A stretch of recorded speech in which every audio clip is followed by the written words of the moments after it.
నమస్తే welcome to V9 live TV news ముందుగా headlines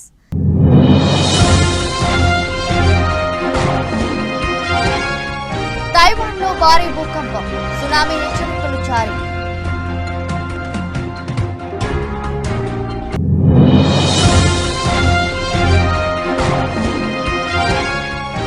ఈ ఏడాది భారత ఆర్థిక వృద్ధి 7.5% ప్రపంచ బ్యాంకు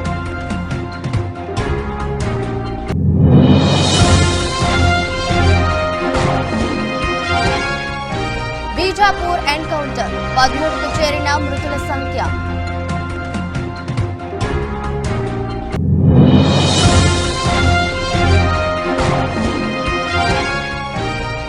ఇకపై ఏ ఎన్నికల్లోనూ పోటీ చేయను కర్ణాటక సీఎం సిద్ధరామయ్య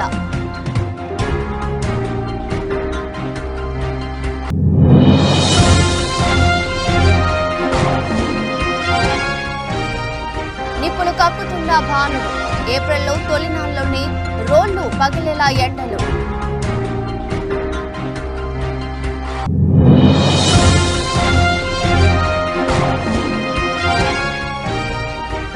మాస్ జాతరకు సిద్ధం ఈ నెల 8న పుష్ప 2 టీజర్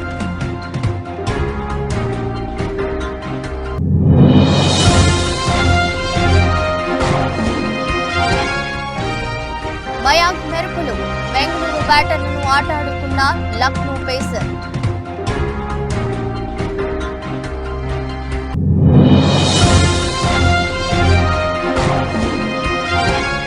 ఈ 13 షేర్లు ఆదర్శ్ గత ఆర్థిక సంవత్సరం మదుపరులకు 104,325% రాబడులు తైవాన్ రాజధాని తైపీని భారీ భూకంపం వణికించింది. బుధవారం తెల్లవారుజామున తైపీలో 7.5 తీవ్రతతో భూమి కంపించింది. దక్షిణ తైవాన్లోని హులియన్ సిటీకి 18 కిలోమీటర్ల దూరంలో భూకంపం కేంద్రం ఉన్నట్లు యుఎస్ జియోలాజికల్ సర్వే తెలిపింది. భూ అంతర్భాగంలో 34.8 కిలోమీటర్ల లోతులు కదలికలు సంభవించాయని వెల్లడించింది. ఆస్తి ప్రాణ నష్టానికి సంబంధించిన వివరాలు ఇంకా తెలియరాలేదు. అయితే భూకంపం దాటికి అనేక భవనాలు నేలమట్టమయ్యాయి. తైపీలోని ఓ బిల్డింగ్ కూలిపోతున్న వీడియో వైరల్ గా మారింది. గత 25 ఏళ్లలో భారీ భూకంపం రావడం ఇదే మొదటిసారని అధికారులు తెలిపారు. తైవాన్లో భూకంపంతో జపాన్ సహా మరికొన్ని దేశాల్లోని తీర ప్రాంతాలకు సునామీ హెచ్చరికలు జారీ చేశారు. జపాన్లోని దీవులకు సుమారు 3 కిలోమీటర్ల మేర సముద్ర అలలు ఎగిసిపడి సునామీ వచ్చే అవకాశం ఉందని వాతావరణ సంస్థ అంచనా వేసింది. దాదాపు 30 నిమిషాల తర్వాత సునామీ మొదటి అల ఇప్పటికే దక్షిణ దీవులైన మియాకు, మాయామా దీవుల తీరాలను తాకినట్లు జపాన్ పేర్కొంది. సునామీ వస్తుందని అందరూ ఇండ్లు ఖాళీ చేయాలని జపనీస్ జాతీయ వార్తా సంస్థ NHK ప్రసారం చేస్తోంది. కాగా తైవాన్లో భూకంపాలు తరచూ వస్తుంటాయి. 1996లో 7.6 తీవ్రతతో సంభవించిన భూకంపంలో 2,400 మంది ప్రజలు మరణించారు. ఇక జపాన్లో ప్రతి ఏటా సుమారు 1,500 భూకంపాలు వస్తుంటాయి.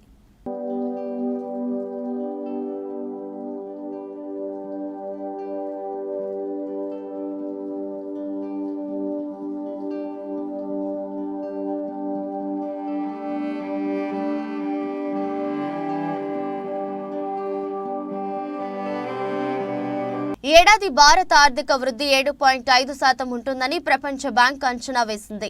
గతంలో ఇదే ఆర్థిక సంవత్సరానికి వేసిన అంచనాలను ఆ బ్యాంక్ మార్చివేసింది.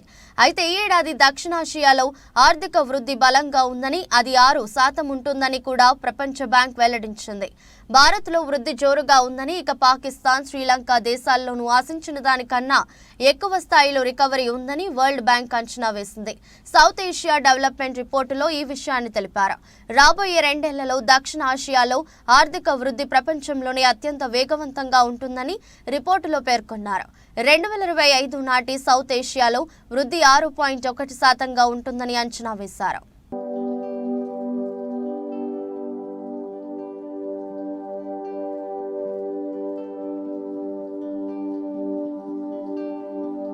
ఛత్తీస్గఢ్లోని బస్తర్ రీజియన్లో జరిగిన ఎన్కౌంటర్ మృతుల సంఖ్య 13కు చేరింది. బీజాపూర్ జిల్లాలోని కోర్చోలి అడవుల్లో మంగళవారం ఉదయం ప్రారంభమైన ఎదురు కాల్పులు 10 గంటల పాటు కొనసాగిన విషయం తెలిసిందే.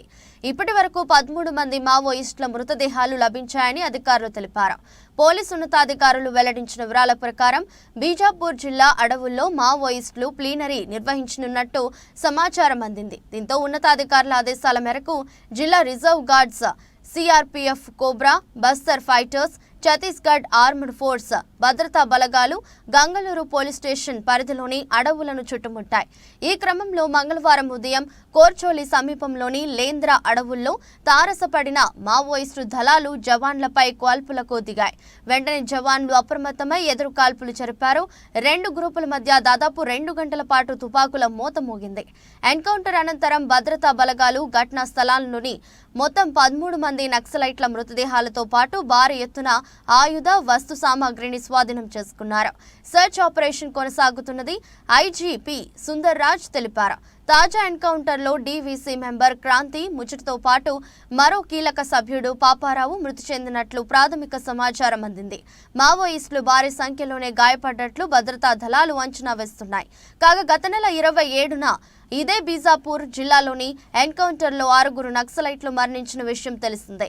తాజా ఘటనతో ఛత్తీస్గఢ్లోని బస్తర్ రీజియన్లోని వేర్వేరు ఎన్కౌంటర్లలో మొత్తం 45 మంది నక్సలైట్లు మృతి చెందారు.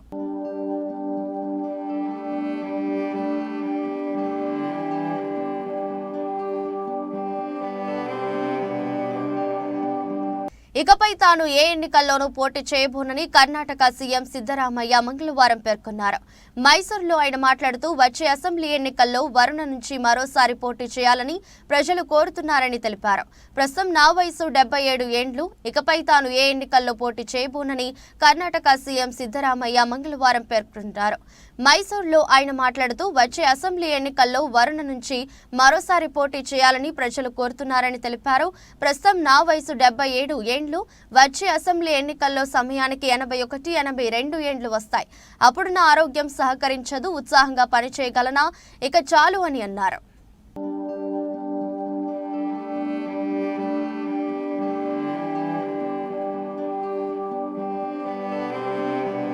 రోహిణి కార్తెలో రోళ్లు పగిలే ఎండలు ఉంటాయి అని చెప్తుంటారు. అంటే మే చివరి వారంలో లేదా జూన్ మొదటి వారంలో ఇలా జరుగుతుంటుంది.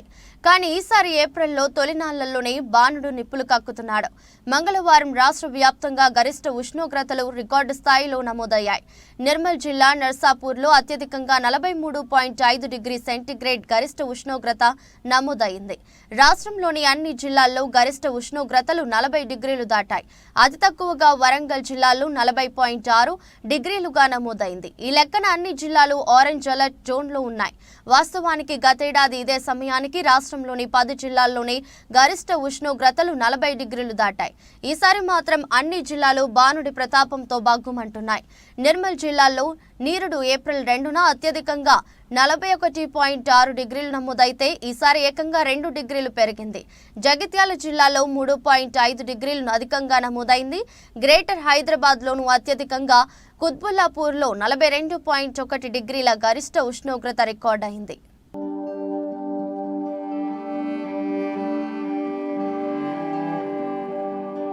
వచ్చే ఎన్నికల్లో సీఎం జగన్మోహన్ రెడ్డికి మద్దతు తెలిపేందుకు వాలంటీర్లు రాజీనామా చేస్తున్నట్లు జిల్లా బీసీసీల అధ్యక్షులు పైల రమేష్ అన్నారు. మంగళవారం సాయంత్రం కె వెంకటాపురంలో వైసీపీ అభ్యర్థి కంబాల జోగులు సమక్షంలో 23 మంది వాలంటీర్లు మూకుమ్మడి రాజీనామా చేశారు. ఈ సందర్భంగా రమేష్ మాట్లాడుతూ వచ్చే ఎన్నికల్లో జగన్మోహన్ రెడ్డిని సీఎంగా, కంబాల జోగులను ఎమ్మెల్యేగా గెలిపించుకోవడానికి కృషి చేస్తామన్నారు. ఈరోజు జగనన్నకి మద్దతుగా మా వాలంటీర్ గ్రామ సచివాలయ వాలంటీర్లు కూడా వాళ్ళ యొక్క వాలంటీర్లు చేస్తున్నారు. రేపు పొద్దున్న జగనన్న ప్రభుత్వం వస్తేనే మరి మిగిలిన వాళ్ళు జాయిన్ అవుతారు. ఈ రోజు నుంచి వాలంటీర్ వ్యవస్థ కానీ వాళ్ళకి ఎటువంటి సంబంధం లేదు. మా ధ్యేయం స్థానికంగా కంబాల జోగులు ఎమ్మెల్యే అవ్వాలి, అలాగే జగన్మోహన్ రెడ్డి సీఎం అవ్వాలి.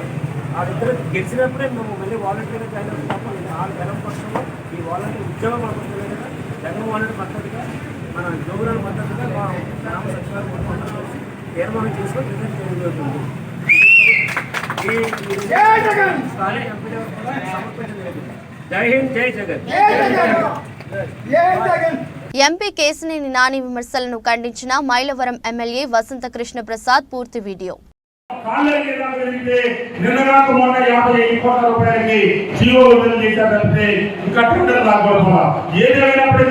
రాబోయే రోజుల్లో గడపల్లో ఇంటికి కూడా ఇవ్వాలని చెప్పి సమగ్రంగా అన్ని రకాల సర్వేలు ఇచ్చారని చెప్తే ఈ ప్రభుత్వంలో నిస్సహాయంలో ముందుకు పోలేని పరిస్థితి ఉంటుంది. సరే, ఇందాక సోదరులు చిన్నిగా చెప్తా ఉన్నారు, మానవ మాట్లాడుతా ఉన్నాడు, ఇట్లా మాట్లాడుతా ఉన్నాడు అని చెప్పి. దురదృష్టకరం. ఎందుకంటే కేసీఆర్ నాని గారు నేను దాదాపుగా 2 దశాబ్దాలు బట్టి సన్నిహిత మిత్రులుగా కొనసాగాం. ఒకే కాలనీలో 10 సంవత్సరాలు కలిసి జీవనం చేశాం. అలాగే ఒకే అపార్ట్మెంట్ లో కింద పైన కార్యాలయాలు కలిస్తున్నాం. ఎప్పుడు కూడా ఆయన నన్ను గౌరవప్రదంగా మాట్లాడేవారు. మొన్నటి వరకు తెలుగుదేశంలో ఉన్నప్పుడు కూడా రాజకీయపరమైన విమర్శలు వచ్చినప్పుడు అందరూ చేసిన ఆయన ఈనాడు మాట్లాడాల. నా దురదృష్టం, నా కర్మ.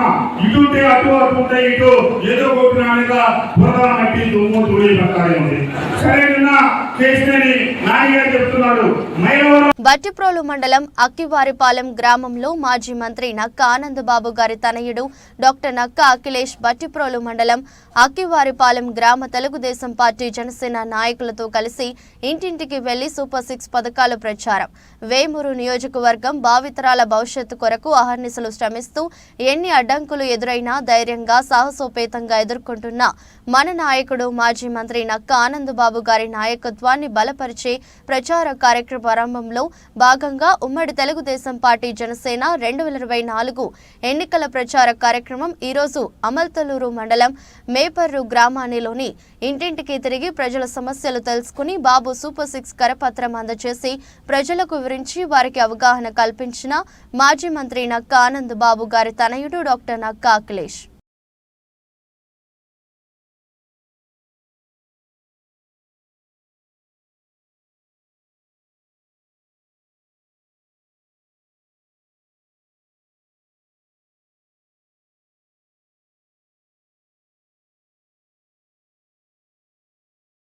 చోడవరం మండలం ముఖ్య నాయకులతో సమావేశమైన చోడవరం నియోజకవర్గం వైసీపీ అభ్యర్థి శ్రీ కరణం ధర్మశ్రీ మరియు అనకాపల్లి పార్లమెంటరీ ఎంపీ అభ్యర్థి శ్రీ బూడి ముత్యాల నాయుడు. ఈ సమావేశంలో ఇరువురు మాట్లాడుతూ రేపు జరగబోయే సార్వత్రిక ఎన్నికలలో ఫ్యాన్ గుర్తుపై ఓటు వేసి అఖండ మెజారిటీతో గెలిపించవలసిందిగా చెప్పడం జరిగింది. అభ్యర్థిగా నన్ను ప్రకటించినప్పటికీ కూడా జగన్మోహన్ రెడ్డి గారు తీసుకున్నటువంటి అత్యంత కీలకమైనటువంటి నిర్ణయం వల్ల మరలా అనకాపల్లి పార్లమెంట్ అభ్యర్థిగా పోటీ చేయడం జరుగుతూ ఉంటుంది.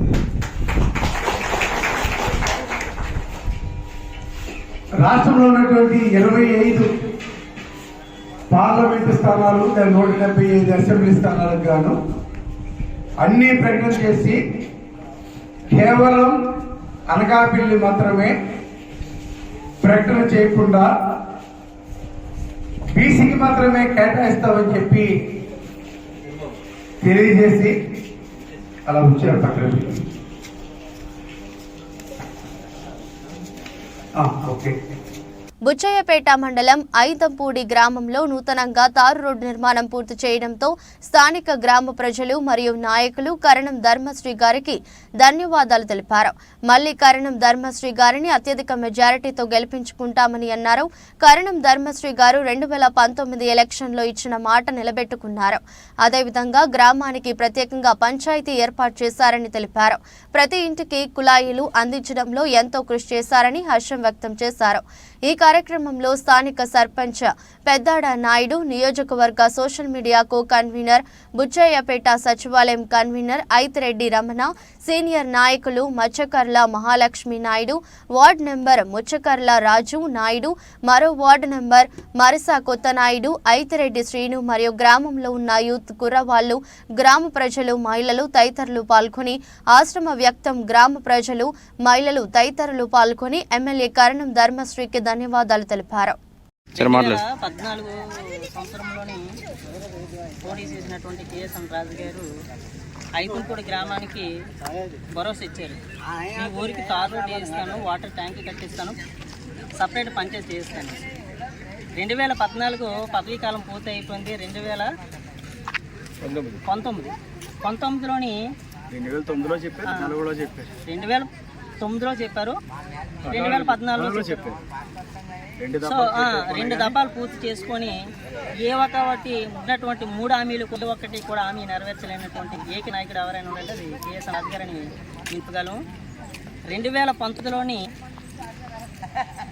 ధర్మశ్రీ గారు మాకు మాట ఇచ్చారు, నేను కంపల్సరీగా విన్ అవుతాను, మేధన అధికారం వస్తుంది, కంపల్సరీగా మీకు ఇచ్చినటువంటి 3 వాగ్దానాలు కూడా నేను నెరవేరుస్తాను అనేసి మా గ్రామంలోని చెప్పడం జరిగింది. ఫస్ట్ విడతలోనే అతను గెలిచిన మరోక్షణం 3 నెలల మంగళగిరి టౌన్లోని పలువురు తటస్థులను మర్యాదపూర్వకంగా కలిశాను. ఈ సందర్భంగా చేనేతలు ఎదుర్కొంటున్న సమస్యలతో పాటు మంగళగిరి అభివృద్ధికి చేపట్టాల్సిన చర్యలపై వారితో చర్చించాను. టీడీపీ హయాంలో ఇచ్చిన యాన్ సబ్సిడీ, కలర్ సబ్సిడీ పథకాలను వైసీపీ ప్రభుత్వం ఎత్తేసింది. ఇస్తామన్న నేతన్న నేస్తం కూడా కేవలం సొంత మగ్గాలు ఉన్న వారికి అని కండిషన్ పెట్టింది. దీంతో 90% మందికి సాయం అందడం లేదు. తెలుగుదేశం ప్రభుత్వ హయాంలో చేనేతలకు చేనేత రుణమాఫీ కింద 110 కోట్ల రూపాయలు చెల్లించాం. ఆదరణ పథకం ద్వారా ప్రతి చేనేత కార్మికుని కుటుంబానికి 30,000 రూపాయల విలువైన చేనేత పనిముట్లు అందించాం. రాబోయే ఎన్నికల్లో అధికారంలోకి వచ్చాక చేనేత ఉత్పత్తులపై జీఎస్టీ భారం లేకుండా చేస్తాం. గత ప్రభుత్వంలో అమలు చేసిన పథకాలు పునరుద్ధరించడంతో పాటు ఇన్సూరెన్స్ సౌకర్యం కల్పిస్తాం. చేనేతలకు 200 యూనిట్ల ఉచిత విద్యుత్ అందజేస్తాం.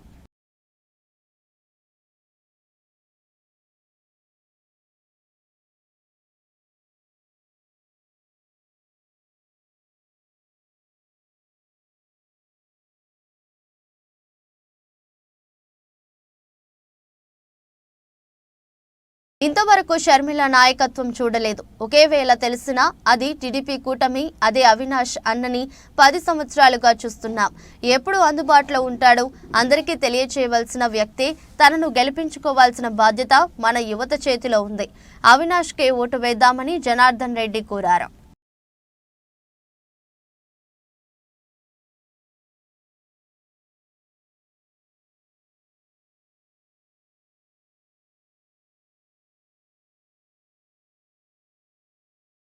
మరోసారి శ్రీ వైఎస్ జగన్మోహన్ రెడ్డి గారికి అవకాశం ఇస్తే మరింత అభివృద్ధి సాధ్యమవుతుందని, 58 నెలల పాలనలో సాహసోపేతమైన సంక్షేమ పథకాలకు అమలు చేసి అర్హులైన ప్రతి ఒక్కరికి అందించిన ఘనత జగనన్నకు దక్కుతుందని వైఎస్ఆర్సీపీ ముఖ్య నేతలు మాదిగనేని ఉమామహేశ్వర నాయుడు, బోయా తిప్పేస్వామి అన్నారు. కళ్యాణదుర్గం మున్సిపాలిటీ పరిధిలోని 13వ వార్డులో పార్టీ నాయకులతో కలిసి అనంతపురం ఎంపీ కళ్యాణదుర్గం నియోజకవర్గ వైఎస్ఆర్సీపీ ఎమ్మెల్యే అభ్యర్థి డాక్టర్ తలారి రంగయ్య గారికి మద్దతుగా ఎన్నికల ప్రచార కార్యక్రమాన్ని నిర్వహించారు. మదనపల్లి పట్టణం టిప్పు సుల్తాన్ గ్రౌండ్ నందు అన్నమయ్య జిల్లా అధ్యక్షులు శ్రీకాంత్ రెడ్డి, మంత్రివర్యులు పెద్దిరెడ్డి రామచంద్రారెడ్డి, ఎంపీ మిథున్ రెడ్డి గార్ల ఆధ్వర్యంలో మేమంతా సిద్ధం కార్యక్రమంలో వైఎస్ఆర్సీపీ జాతీయ అధ్యక్షులు శ్రీ వైఎస్ జగన్మోహన్ రెడ్డి గారు మరియు కడప నగర మేయర్ వైఎస్ఆర్సీపీ వైఎస్ఆర్ జిల్లా అధ్యక్షులు, కడప రాజంపేట పార్లమెంట్ల రీజనల్ కోఆర్డినేటర్ సురేష్ బాబు, ఉమ్మడి జిల్లా పరిషత్ చైర్మన్ మరియు రాజంపేట అసెంబ్లీ నియోజకవర్గ అభ్యర్థి ఆకేపాటి అమ్మనాథరెడ్డి, కోడూరు ఎమ్మెల్యే కొరముట్ల శ్రీనివాసులు, మదనపల్లి నియోజకవర్గ అభ్యర్థి నిస్సార్ అహ్మద్, ఎమ్మెల్సీలు రామచంద్రారెడ్డి, జకియా ఖానం, ఎమ్మెల్యేలు, రాష్ట్ర వైఎస్ఆర్సీపీ నాయకులు పాల్గొన్నారు. అన్నమయ్య జిల్లా మదనపల్లెలో జరిగిన మేమంతా సిద్ధం బహిరంగ సభకు పోటెత్తిన జనం పాల్గొన్నారు.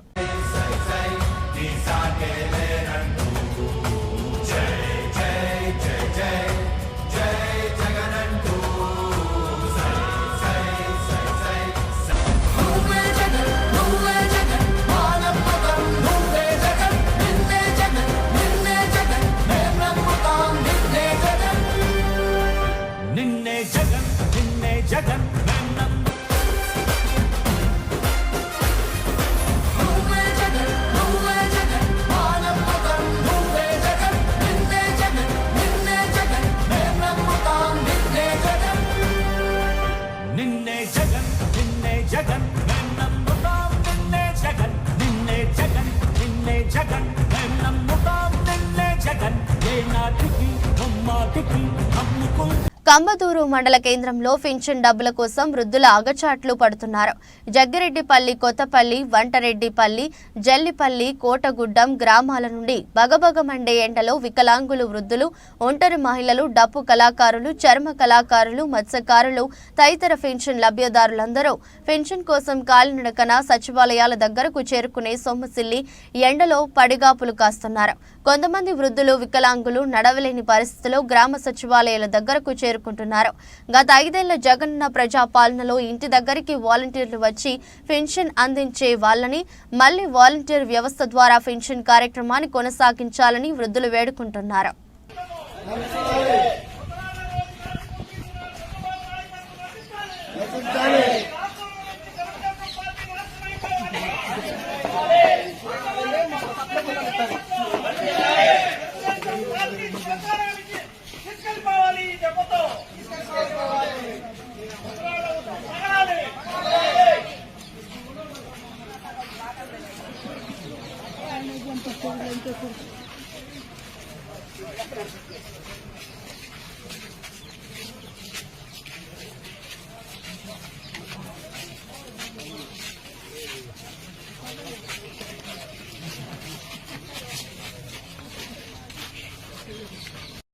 రాజకీయ కక్ష సాధింపులు భాగంగా అధికార పార్టీ నాయకుల ఒత్తిడి మేరకు నందికొండ మున్సిపాలిటీ పరిధిలోని హిల్ కాలనీలో మాజీ ఎమ్మెల్యే నోముల భగత్ కుమార్ ఇల్లు సీజ్ చేశారు అధికారులు. ఇంట్లో ఎవరూ లేని సమయంలో ఇంటి తాళాలు పగలకొట్టి ఇంటిని సీజ్ చేసిన అధికారులు విషయం తెలుసుకుని హైదరాబాద్ నుంచి హలియా మీదుగా నాగార్జున సాగర్ వెళ్తున్న మాజీ ఎమ్మెల్యేను హలియా మున్సిపాలిటీ పరిధిలోని అలీనగర్ వద్ద పోలీసులు అడ్డుకున్నారు.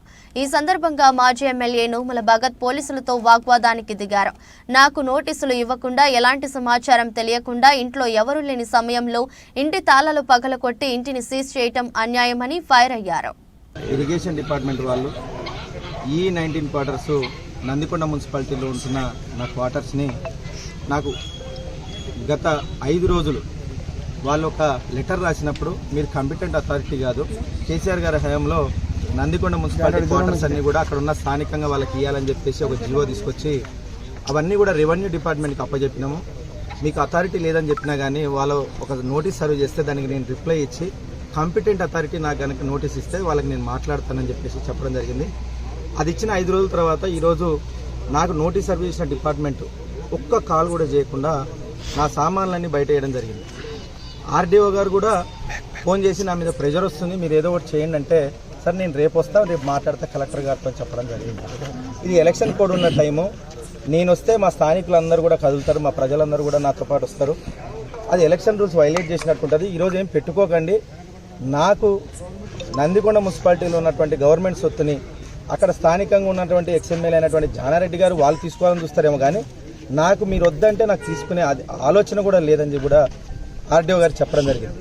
ఇవన్నీ చెప్పినా కానీ హుటాహుటిన నన్ను ఫోన్లు చేసి 10ల సంఖ్యలో ఫోన్లు చేసి, నేను ఫోన్లు చేస్తే ఆర్డీఓ గారికి ఆయన ఫోన్ లేపకుండా, కలెక్టర్ గారు ఫోన్ లేపకుండా, ఇరిగేషన్ డిపార్ట్మెంట్ వాళ్ళు ఫోన్ లేపకుండా ఈరోజు నా సామాన్లన్నీ బయటేసి పంచనామా చేస్తున్నామంటే అక్కడ చాలా విలువైన సొత్తు ఉంది. మీరు పాస్ చేసి, గతంలో పాస్ చేసి బంగారం కావచ్చు, ఇతర సొత్తులు కావచ్చు తీసుకున్న ఇదివరకు కేసులు ఉన్నాయి. అందులో ఉన్న ప్రాపర్టీ మిస్ అవుతుంది సార్, నేను రానియండి అని చెప్దామని ఎంత ప్రయత్నం చేసినా నా ఫోన్ ఎవరు లిఫ్ట్ చేయలేదు. ఇదే ఆర్డీఓ గారు నాకు ఏదైతే కాల్ చేశారో దాదాపుగా 15 మిస్డ్ కాల్ ఈయనకు, కలెక్టర్ గారికి కంటిన్యూస్గా కొడుతున్నా. ఆపండి, మీరు తీసుకోండి, కానీ నా సమక్షంలో చేయండి. నాకు నోటీస్ సర్వ్ చేసినటువంటి ఇరిగేషన్ డిపార్ట్మెంటు వాళ్ళు నాకు ఒక్క ఫోన్ కూడా చేయకుండా ఈరోజు అక్కడ నా ఇల్లు ఖాళీ చేపిస్తున్నారు. ఈరోజు జానారెడ్డి గారికి ఈ 12 క్వార్టర్స్లో ఉండడం ఆయనకెంత హక్కు ఉందో, నేను ఒక ఎక్స్ఎమ్మెల్యేగా నేను కూడా ఈ 19లో ఉండడం అంతే హక్కు ఉంది నాకు. మీరు నా అభిమానులు ఎంతో ఆతృతగా ఎదురుచూస్తున్న పుష్ప 2 అప్డేట్ వెలువడింది. చిత్ర కథానాయకుడు అల్లు అర్జున్ జన్మదినం సందర్భంగా ఈ నెల 8న టీజర్ ను విడుదల చేయబోతున్నట్లు నిర్మాణ సంస్థ మైత్రి మూవీ మేకర్స్ ప్రకటించింది. సోషల్ మీడియా వేదిక ద్వారా ఓ పోస్టర్ ను పంచుకుంది. దీనికి పుష్ప మాస్ జాతర కోసం వేచి చూడండి అంటూ క్యాప్షన్ ను జోడించింది. తాజా అప్డేట్ తో బన్నీ అభిమానులు సంబరపడుతున్నారు. సుకుమార్ దర్శకత్వంలో తెరకెక్కుతున్న పుష్ప 2 చిత్రంపై దేశవ్యాప్తంగా భారీ అంచనాలు ఏర్పడ్డాయి. బయటపడ్డాయి. తొలి భాగానికి వచ్చిన అపూర్వ ఆదరణ దృష్ట్యా సీక్వెల్ మేకింగ్ పై దర్శకుడు సుకుమార్ ప్రత్యేక శ్రద్ధ తీసుకుంటున్నారు. ఇప్పటికే విడుదలైన గ్లింప్స్ పోస్టర్స్ సోషల్ మీడియాలో అభిమానులను విశేషంగా ఆకట్టుకుంటున్నాయి. ముఖ్యంగా అల్లు అర్జున్ గంగమ్మ తల్లి గెటప్ సోషల్ మీడియాలో వైరల్ గా మారింది. ఆగస్టు 15న ప్రపంచ వ్యాప్తంగా భారీ స్థాయిలో ఈ చిత్రం ప్రేక్షకుల ముందుకు రానుంది.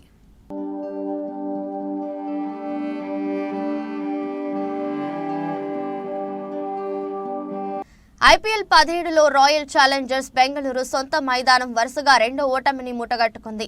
లక్నో యువ సంచలనం మయాంక్ యాదవ్ పేస్ కు ఆర్బీసీ టాప్ ఆర్డర్ పెవిలియన్ కు క్యూ కట్టడంతో బెంగళూరుకు రెండో ఓటమి తప్పలేదు. బెంగళూరు వేదికగా జరిగిన మ్యాచ్ లో టాస్ ఓడి మొదట బ్యాటింగ్ చేసిన లక్నో నిర్ణీత 20 ఓవర్లలో 5 వికెట్ల నష్టానికి 181 పరుగులు చేసింది. క్వింటన్ డికాక్ 56 బంతుల్లో 81, 8 ఫోర్లు, 5 సిక్సర్లు. నికోలస్ పూరన్ 21 బంతుల్లో 40 నాటౌట్, 1 4, 5 సిక్సర్లు మెరుపులు మెరిపించారు. అనంతరం ఛేదన్లో ఆర్సీబీ 19.4 ఓవర్లలో 153 పరుగులకే ఆల్అౌట్ అవడంతో లక్నో 28 పరుగుల తేడాతో విజయం సాధించింది. ఆ జట్టు తరపున మహిపాల్ రోమ్రర్ బంతుల్లో 33, 3 ఫోర్లు, 3 సిక్సర్లు. Top scorer player of the match Mayank Yadav 3/14 ఓవర్లు వేసి 14 పరుగులే ఇచ్చి 3 వికెట్లు పడగొట్టి ఆర్సీబీ పతనాన్ని శాసించాడు.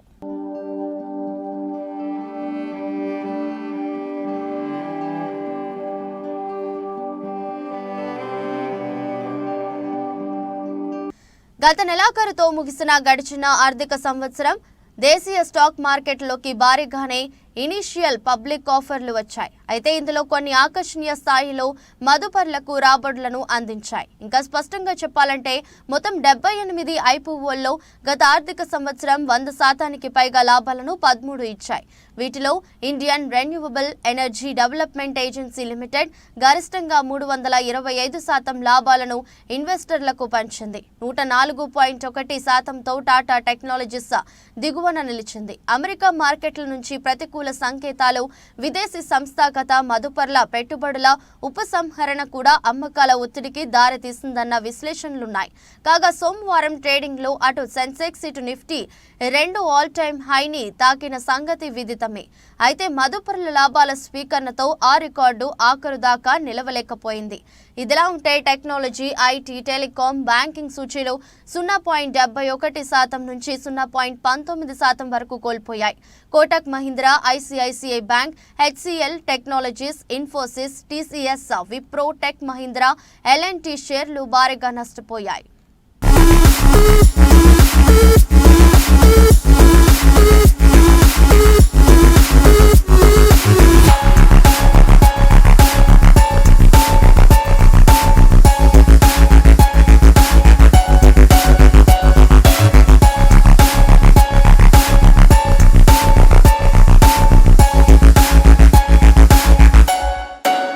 వార్తలు ముగించే ముందు మరోసారి హెడ్లైన్స్.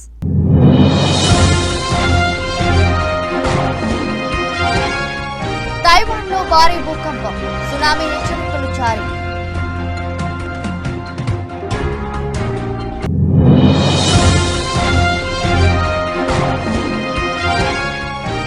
ఈ ఏడాది భారత ఆర్థిక వృద్ధి 7.5%, ప్రపంచ బ్యాంకు.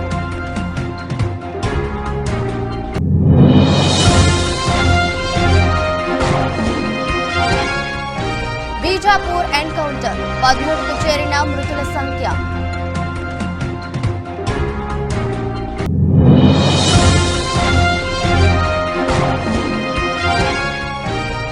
ఇకపై ఏ ఎన్నికల్లోనూ పోటీ చేయను, కర్ణాటక సీఎం సిద్ధరామయ్య.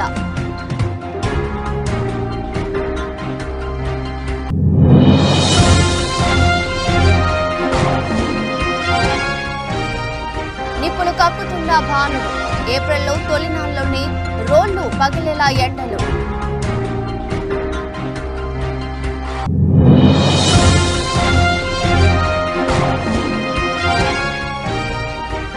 మాస్ జాతరకు సిద్ధం, ఈ నెల 8న పుష్ప 2 టీజర్.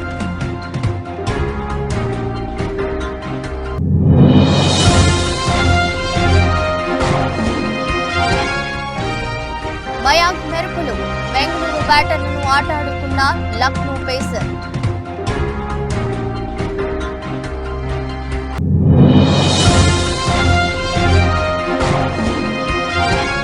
ఈ 13 షేర్లు ఆదుర్స్. గత ఆర్థిక సంవత్సరం మదుపరులకు 104, 325% రాబడులు. ఈ దృష్టి బులెటిన్ మరో బులెటిన్లో మళ్ళీ కలుద్దాం. అంతవరకు సెలవు. నమస్కారం.